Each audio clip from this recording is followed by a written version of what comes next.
Hi everybody, and welcome back to my channel.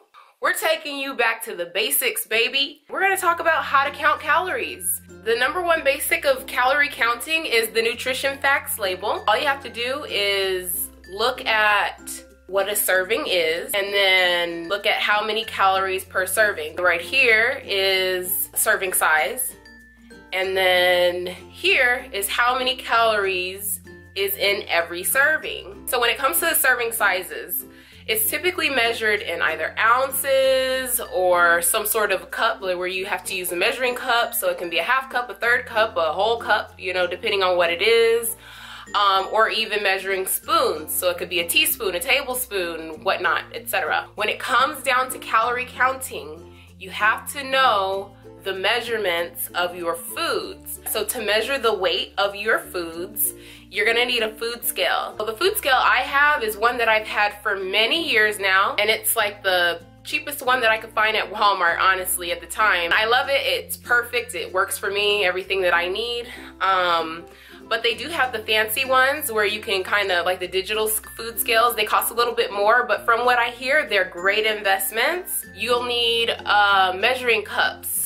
So you can get like a tall glass measuring cup, or you can get the different cups, and that's what I have. I like to use the individual, I think they're like baking measuring cups, and then measuring spoons. And I also use the baking kind of measuring spoons as well. You can get them at the dollar store, you get them at Walmart, you can pretty much get them anywhere where they sell kitchen stuff. Check the description box below. I should have some links for you to make this whole process easy. The second tip that I have when it comes to calorie counting and making it easy is calorie counting apps, where you can literally just plug in whatever it is that you're eating, and it'll have the nutrition facts and the calorie counts already in there for you. Wherever I can, I count my own calories, but there are some cases where they don't have nutrition facts labels on some things. Let's say you go to the case and you buy fillets of salmon or something like that, or you buy some chicken breasts. Obviously that doesn't come with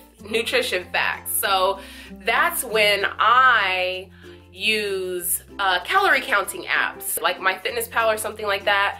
Very easy to log on, just type in whatever it is that you're eating. You can just say, obviously use your scale or however you want to measure it, and say how many calories in 4 ounces of salmon. This also is something that I use a lot when I'm cooking fresh vegetables, because again, these are things that don't come with nutrition facts labels, okay? So you have to be able to figure them out yourself. So the third one is how to configure calories in like bulk ingredient meals. So this is, okay, I'm gonna use the example of chili, all right? So we all know that chili has a lot of different ingredients. It could have beans in it, several different vegetables.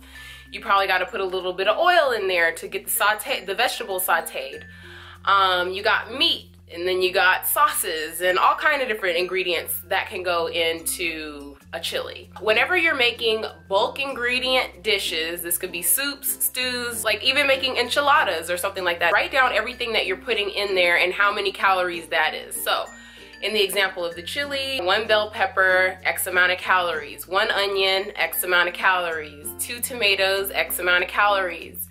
A pound of ground beef or ground turkey, X amount of calories. You know, make sure you configure up all the calories of how much that entire package of meat or whatever you're putting in there is going to be. X amount of calories, write that down.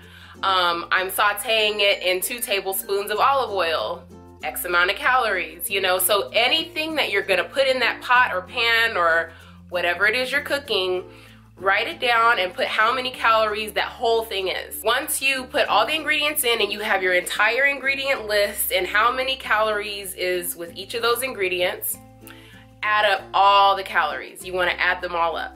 Once you've added up all the calories, you want to divide out your dish. So like I said, if it's something that's easy like enchiladas or pizza or something like that, you know, obviously you can just say, oh, I made 12 enchiladas and then divide it by 12.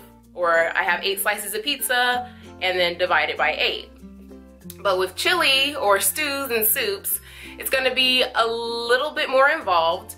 So you get yourself a measuring cup. I always like to use 1 cup measuring cup because it's really easy. And you just start ladling out your, in this case, chili. You're gonna have an empty pot next to your full pot of chili, and then ladle 1 cup and make sure you keep count. And if it comes up to 9 cups of chili, then you go ahead and divide your ultimate calorie count by 9.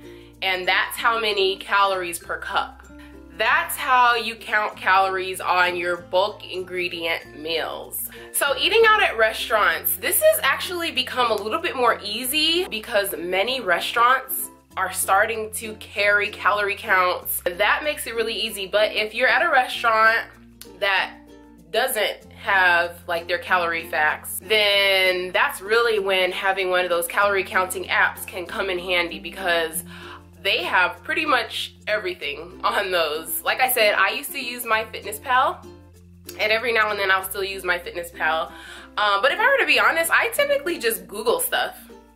You have no idea how much oil they're putting in there. You have no idea how they're preparing the food and what all ingredients come in there. So it's really important that you use the calorie counting apps, because they tend to have more accurate counts on the calories when it comes to restaurants. When in doubt, you just gotta do a guesstimate where you just say, I think I probably ate this many ounces of meatloaf at my friend's house, and just Google it or calorie app it and see what it says. When you're trying to lose weight and you're trying to find the calorie count on something that you have no idea about, it's better to choose the higher option than it is to choose the lowest calorie option that you can find on that item. If you're constantly choosing the lowest every time, you could be wrong, and then you could turn around and be like, why am I not losing any weight?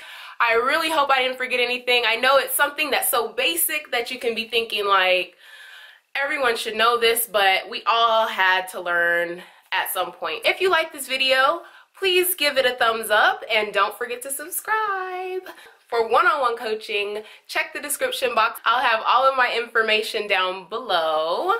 Thank you so much for watching, and always remember to take care of yourself. See you next time.